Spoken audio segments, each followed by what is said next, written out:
Now, meanwhile, major players in the power sector have been speaking on the recent developments in the sector, especially with regard to the outcome of the Nigeria Power Sector Investors Conference.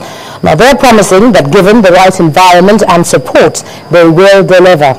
Now, this is following the charge by the Vice President that Nigerians should by June begin to enjoy steady power supply following the handover of the discos and the gencos to the owners.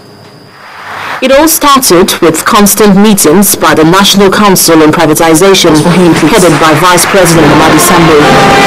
He must be sure of his words when he told the investor as they gathered that Nigerians expect so much from them.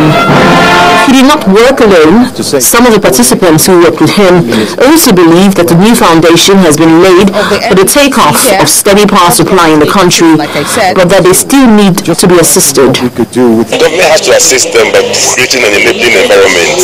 Financiers don't operate in a vacuum. They want to see that the industry is well regulated. The regulator is government. They want to see that the industry is well supported by the government.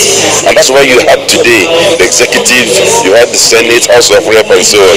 They want to see that the laws will be implemented, the laws will not change dramatically, and so on. Some of the investors agree that it is not going to be like a 100-meter dash, but at the long run, privatization of the power sector is the best thing to happen to Nigeria. But it is a long-term project. There's absolutely no doubt about that. But with the quality of the investors and the determination of the government, I think within a few months, I expect that within a few months we should start seeing results. Right now in the world, Nigerian power sector is the boss. Right now, everybody is aware of it. They are very ready to invest in international companies. International banks are ready to bring in their money now because they see that the local partners, the local investors are putting a lot of money, which is to give them comfort that we are ready to work. But there are enormous challenges even with the private sector. They say government should not stop at financing alone, but should tackle the gas terminal stations. We also have a new dimension where there is some sabotage of the gas pipelines and so on. So I think we have to strengthen.